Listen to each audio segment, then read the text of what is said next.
Hello, I'm Rowan Claypool, founder, Bulldogs in the Bluegrass and Bulldogs across America.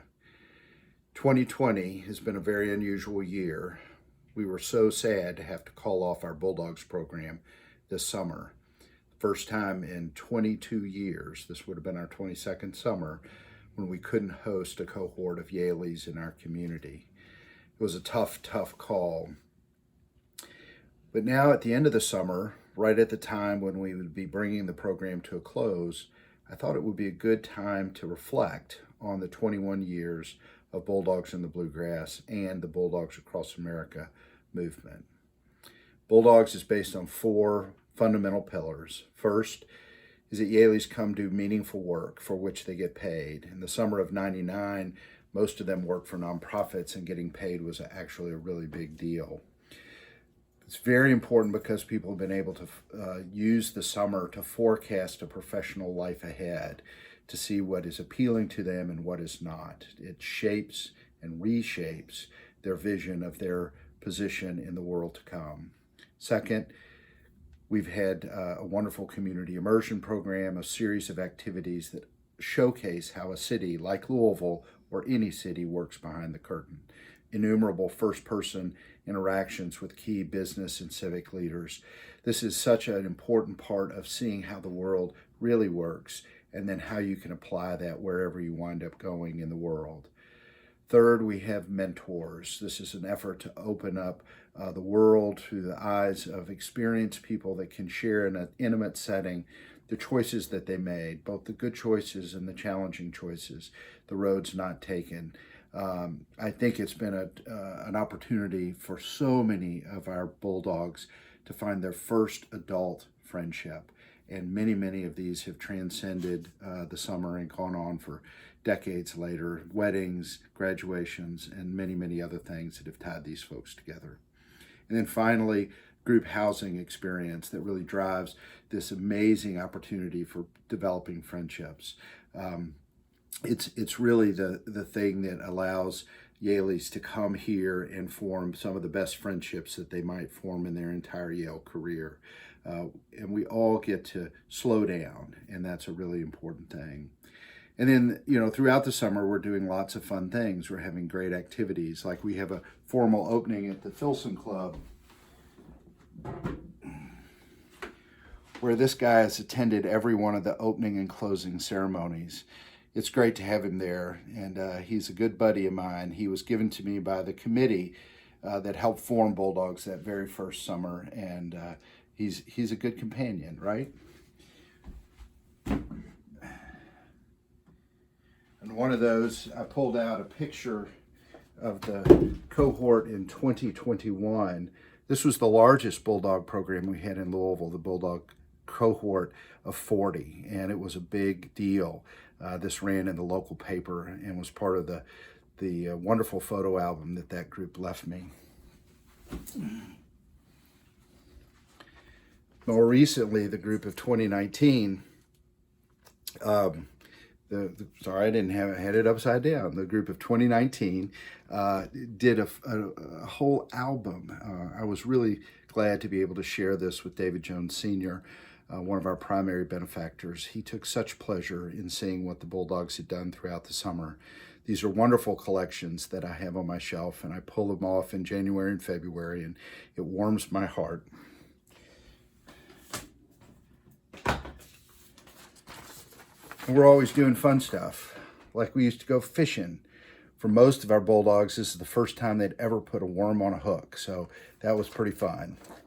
And then going on the Elkhorn Creek put everybody outside their comfort zone, built a friendship between the two people in the canoe as they had to survive the claw, which was a frightening and intimidating thing. Fortunately, I was the only one that ever got hurt. I was the only one that ever had to go to the hospital because of the canoe trip. And then, of course, it was all lubricated by watermelon. Watermelon is a unique fruit, I guess is what it is actually. It's messy, it's sticky, it's best done outside because you have to deal with those seeds. And the thing that I like about it best, though, is it's sweet, so sweet. And watermelon became sort of a symbol, an icon for Bulldogs in the Bluegrass of how we were able to spend our time together. There were afternoons spent with John Hale on the falls of the Ohio, sitting on the fossil beds, as John talked about the great sweep of history in our region and how each one of the Bulldogs could see themselves fitting into that. How history is made up of the actions of individuals. It was a great and compelling speech. We went deep into Appalachia, to Whitesburg, kind of experienced a whole different part of the state. But throughout all these things, we were able to have conversations around picnic tables, on decks, in formal settings with fine silverware. But in each one, it was a conversation.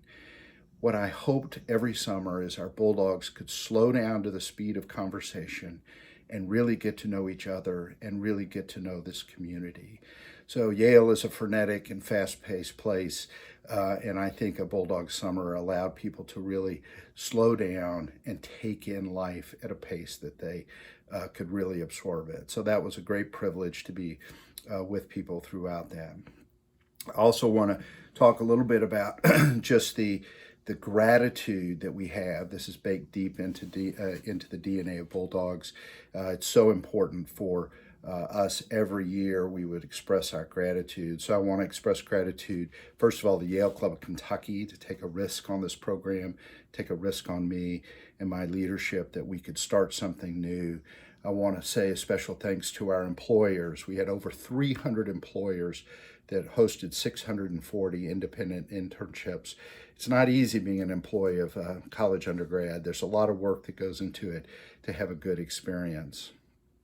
I want to thank all our mentors that opened up their hearts and their homes and really made a place for our Bulldogs each summer, what they gave on a very personal level. I want to thank all the civic leaders that engaged with the program, were accessible to us. Every one of our mayors met with the Bulldogs. It was a summer in which the whole city opened itself and said, we're welcoming. We want folks to come and see us, meet with us, and be in our company. I want to say special thanks to the 4 women that were so instrumental in actually running the trains on time. Without them, Bulldogs would have just been chaos.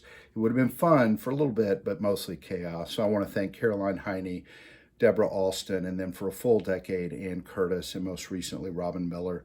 All of these ladies made Bulldogs work, and I'm so grateful for their leadership and their engagement and their hard work.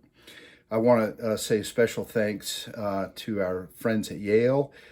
We were able, although they never expected these kinds of programs to be built across the country by local alums, they did ultimately embrace it. I want to thank Peter Salovey, who we would meet in the western part of the state in Owensboro at Romp almost every year, Linda Lorimer, Mark Dolhoff, Phil Jones, and all the folks that, along with Jeff Brenzel, who was the head of the Alumni Association, who really was the one that we connected with most on the campus. But we were grateful to have our Yale friends to make this unique Yale and Louisville connection. 2 other gentlemen that really stand out as being very critical at the beginning. Carol Stevens, Kentucky native, worked with Yale Law School at the time, and he really helped shepherd our program through its inception and get those introductions back on the Yale campus. And then Bruce Meza, who worked for the Jones Family Foundation and really was a great mentor to me and a guide to the program, and a tremendously helpful person behind the curtains as we built Bulldogs across America. I want to say special gratitude to the folks that have supported the program. So first and foremost, the Jones family. David Sr. and Betty Jones were wonderful and ever present in our events. And Mr. Jones met virtually every year with the Bulldogs and shared his lifetime of wisdom. And Betty was gracious as always. And David and Mary Gwen, who almost always hosted our closing event at their home, classmates of mine, but dear, dear friends, and so grateful to them. I want to say a special thanks to Owsley and Christy Brown. I think Owsley and Christy really, really loved the fact that this was built in Louisville, that this was something unique to our community, and that model then got to be replicated in other cities. The replication of Bulldogs across America and the spreading it across the heartland was something that was in the hands of so many different people. So grateful for the club in Cleveland that stepped forward to do the first expansion. Beju Shaw and Lona Emmerich took a leadership role, but then they were supported by Tim Clements, Marianne Crosley, Patty Bars, Matt Barreto, Kristen Ubersack. So there was a whole team that surrounded this vision to see how it could play out as Bulldogs on the Cuyahoga.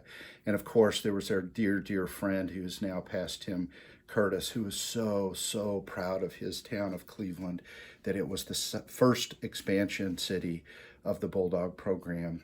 That led organically to Minneapolis, where Bill Messenger and Malcolm McDonald have been the spearheads, two gracious and loving, nurturing gentlemen that have really taken this to heart and done such a great job in helping nurture the Bulldogs that went to the Bulldogs in the Lakes.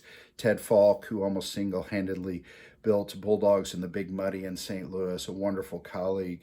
Going down to New Orleans, you had Scott Sullivan and so many other alums in that city that welcomed Bulldogs to come be part of the rebuilding of that community after Katrina. And what an appropriate way for Yale undergraduates to use their wisdom, energy, and enthusiasm to rebuild a great American city.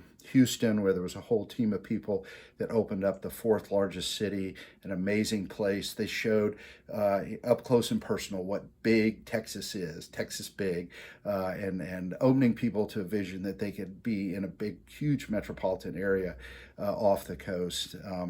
My good close friend, Kurt Castleman, who started the programs in San Francisco and Santa Fe.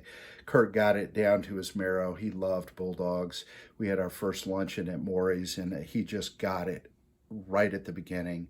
And then a tremendous leader, Howard Holm in Denver, who too has had a wonderful supporting cast, Suzanne and Don McKenzie, Micah, and my Yale classmate Ted White, who have all come together to make Climb a very effective program in Denver.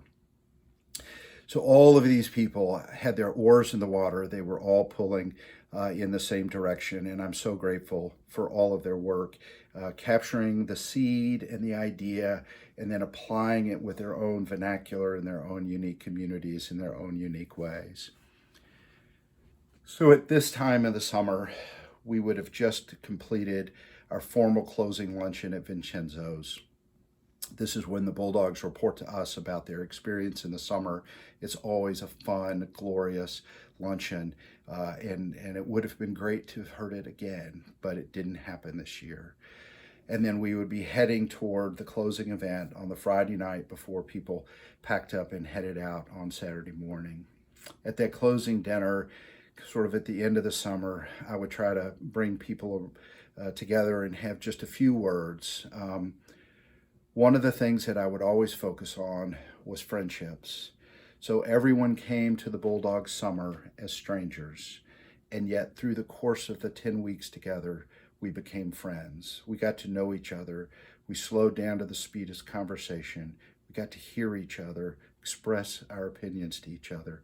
This is what was so important about Bulldogs. And in Bright College Years, it talks about the friendships formed at Yale, and it could all say, and during your Bulldog summer.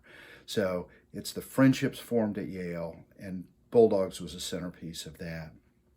The second thing is that over the course of 10 weeks, every one of the Bulldogs got to know their host city as if it was home. The beauty of home, like friendship, is it's never lost. You can always come back to it. I would hope above all else that Bulldogs got a sense that they are always welcome in Louisville. They're always welcome to be my friends and always welcome back. So it's something that we can carry with confidence wherever we go forward, always knowing we have a home that we can come back to. And then at the very end, I would insist that each Bulldog give me an affirmative message that they gotten home safely. Because until they got home, they're still on my watch. And though Bulldogs have been dispersed for many years all across the world, in a way, they're still on my watch. because they're on my heart. And that will never end. It's permanent. Friendship is permanent. Home is permanent.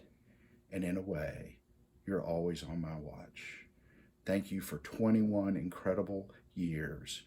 It's a full generation. We reached maturity. We've got to be legal. What a wonderful run.